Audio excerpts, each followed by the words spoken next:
3 años de la desaparición de Lola Chomnales y su asesinato. Recuerdan que apareció el 28 de diciembre del 2014 en una playa en Balizas, donde ella había salido a caminar.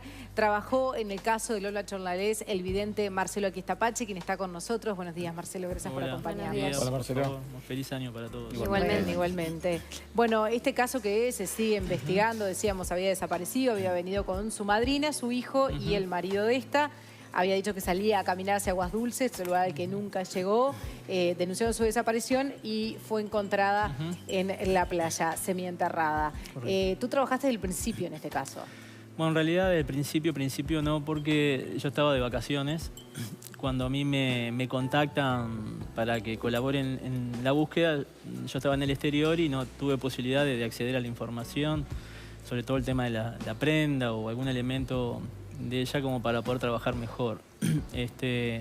Lo que pasó fue que estando yo incluso en el exterior, me enteré de que habían encontrado el cuerpo, lamentablemente, el primero creo que fue de enero del 2015.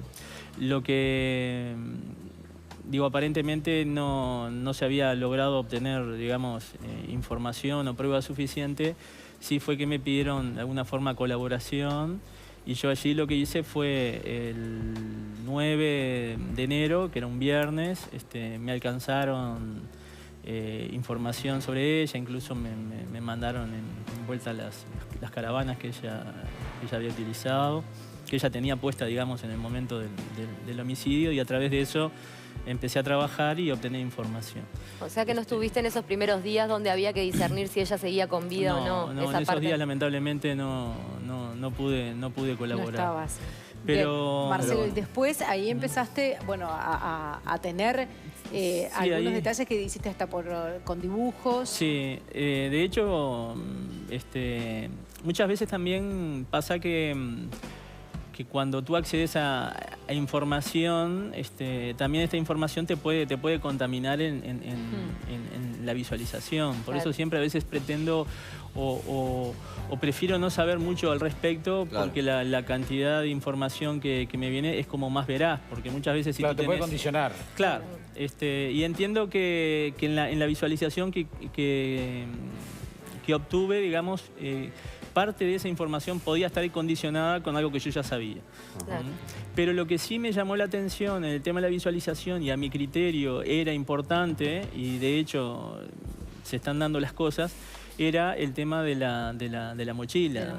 De hecho, toda la descripción que yo hago está relacionado al tema de la mochila, y a mi criterio la mochila es un punto fundamental en el desarrollo de la investigación. De hecho, la mochila tiene, a mi criterio, el ADN del homicida, ¿no?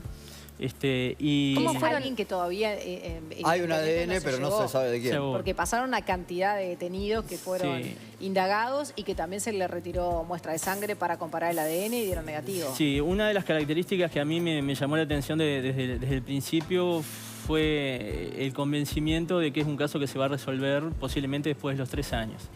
Que se están cumpliendo ahora. Que se están cumpliendo los 3 años.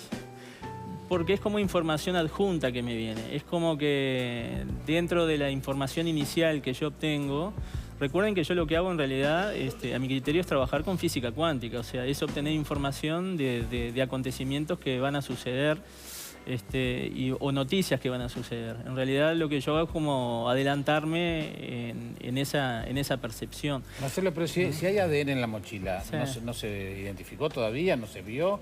¿Va a pasar desapercibido? Lo que pasa justamente, como ella comentaba, lo que no se ha podido corroborar compatible con ninguno de los sospechosos. O sea, lo que está faltando es hacer coincidir la información. Pero puede haber sido un turista o alguien que se fue del país y es muy difícil de encontrar.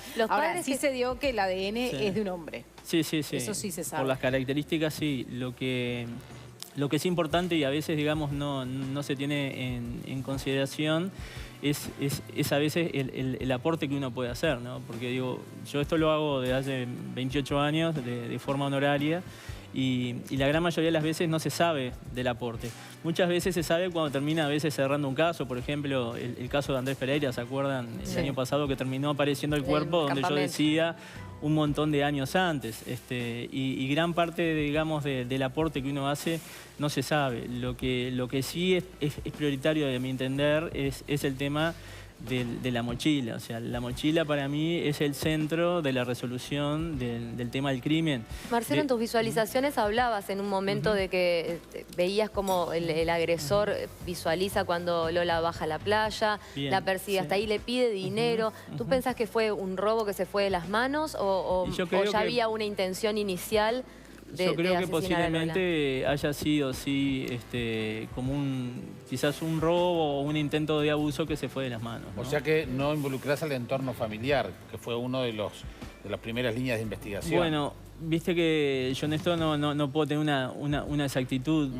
A mi criterio, por el tema de la visualización inicial, me da la sensación de que es un masculino entre los 30 y 40 años, y a mi criterio, por las características de lo que describo, era como que estuviera trabajando en ese lugar, ¿no? Ahí de donde ella sale.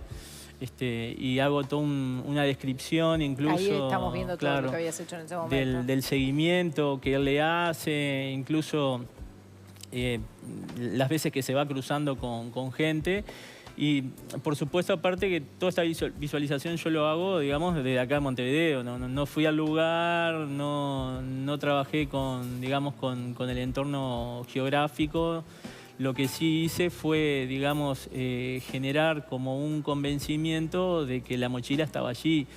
Y de hecho yo pasé información, a mí me llegaron el 9, yo trabajé el 10 de enero, pasé información, y el 13 se montó un operativo en esa zona de búsqueda y de hecho encontraron la mochila. ¿Has tenido algún vínculo con la familia de Lola? Bueno, en realidad no había tenido vínculo, sí el abogado se había puesto en contacto conmigo, pero digo, cuando yo estaba en el exterior y después recién estos días se pusieron en contacto los padres porque no sabían de mi participación, digamos, en el caso. Me pidieron que les enviara información. Y bueno, y estaban, digamos, muy agradecidos en parte porque hay una cosa que a veces es importante aclarar, ¿no? Cuando salen este tipo de noticias, a veces uno lee los comentarios y siempre están, lamentablemente, aquellos que hablan del chanta, que se aprovecha de la situación, que lo que pretende es dar falsas expectativas a los padres o esperanzas.